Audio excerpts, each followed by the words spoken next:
More than 100 nations have diplomatically surrounded Iran at the most sensitive point of the crisis over freedom of navigation, in the Strait of Hormuz this Wednesday, May 13, 2026. What counts against Iran is not just the American ship, the British destroyer, or the French aircraft carrier moving through the region. What changes the level of pressure is that 112 nations are supporting a resolution led by Bahrain in the United Nations Security Council. Iran wanted to treat Hormuz as a regional issue, but now Hormuz is now under global pressure. I'll tell you all about that in a moment, but right now, you'll want to subscribe to the channel to stay well informed. Real-time information with the best journalistic quality ever seen and a high level of credibility, Milson Alves. When a crisis reaches the point where 112 nations support the same demand, Tehran loses ground to sell the narrative that it's just resisting. The pressure stops looking like a dispute between Trump and the Iranian regime, and it turns into a much bigger front, with governments concerned about oil, gas, maritime cargo, ship insurance, food, inflation, and energy. Bahrain put the resolution on the table because the Gulf neighbors are directly exposed to attacks and instability. But the international support shows that the fear has spread from the Gulf to the whole world. The siege starts with diplomacy, but it reaches the sea. The Trump administration had already been seeking an international coalition to restore freedom of navigation in Hormuz. A diplomatic cable seen by Reuters showed that Secretary of State Marco Rubio approved the creation of the Maritime Freedom Construct, a joint initiative of the State Department and the Pentagon to bring other nations into the operation. This shows that in Hormuz, Washington doesn't just want to act alone and then explain afterward. Trump wants to turn the Iranian crisis into an international mission, leaving Tehran isolated. When faced with a simple toll, a commercial ship has to pass. Europe got involved in this pressure campaign because the crisis started to affect its own interests. The United Kingdom announced the deployment of drones, Typhoon fighter jets, and the HMS Dragon ship for a multinational mission in the Strait of Hormuz. The decision was presented as a defensive operation to protect commercial vessels and reduce the effects of the war on the population. But in practice, the British arrival carries more weight. London is saying it will not stand by while Iran controls the pace of global trade through threats. As efforts to reopen the route continue, France is moving in the same direction, pushing the naval coordination and giving European weight to the blockade. The aircraft carrier Charles de Gaulle was mentioned as moving toward the region.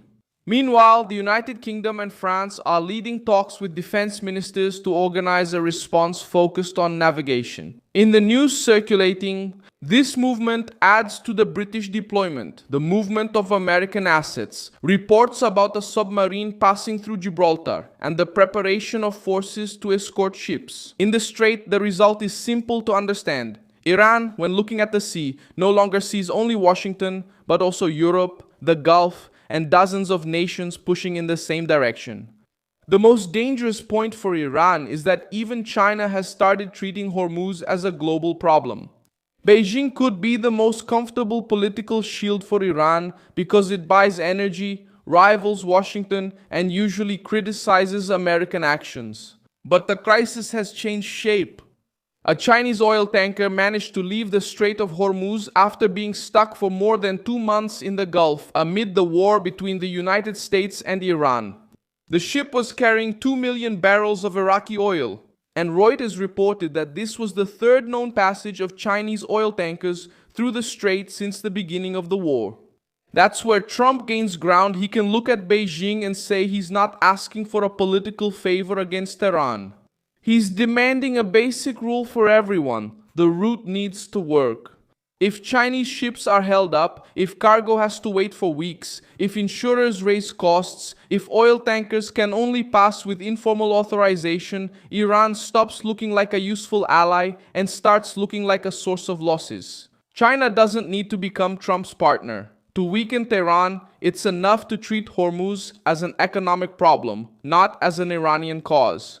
Iran tried to expand its supervision over the strait and make agreements with neighbors like Iraq and Pakistan to organize the passage of oil and gas. But this path also turned against Tehran. The more the regime tries to define who passes, when they pass, and under what conditions.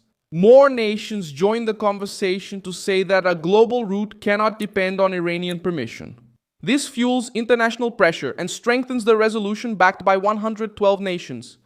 The explosions and reports of military activity inside and around Iran further increase this atmosphere of siege. In the circulating material, explosions are mentioned in important areas such as Arak and Shiraz, as well as suspicions of drones, air defense activity, and military flights on sensitive routes.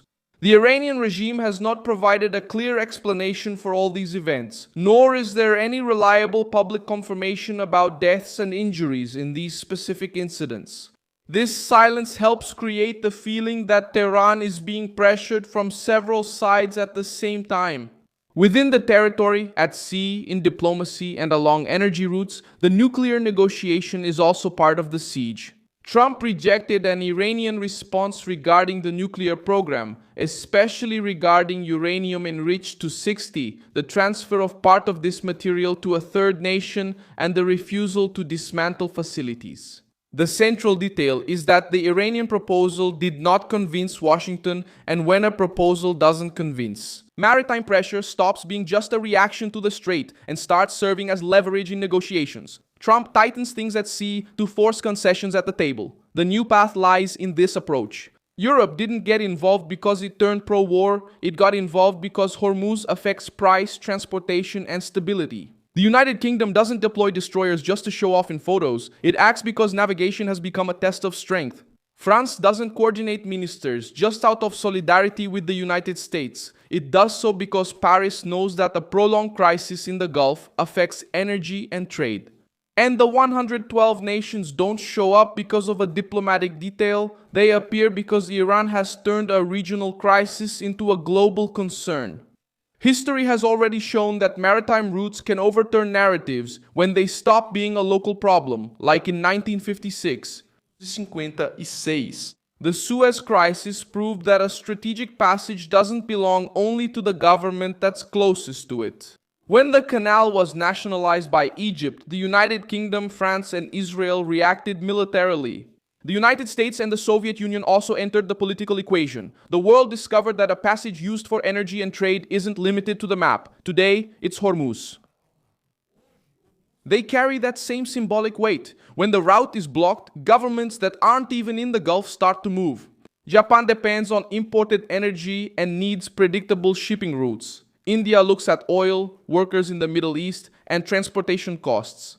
South Korea depends on stable routes for its industry. China needs to guarantee cargo and price in Europe. Any disruption in fuel supplies hits air travel, freight, and inflation. None of these nations need to like Trump to conclude that Iran cannot turn a global passage into permanent political leverage.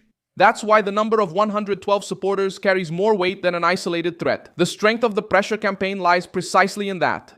Trump pushed the crisis into territory where Iran is not facing only the United States. It faces growing international pressure, which shows up in the numbers and turns Hormuz into a showcase of Iran's isolation.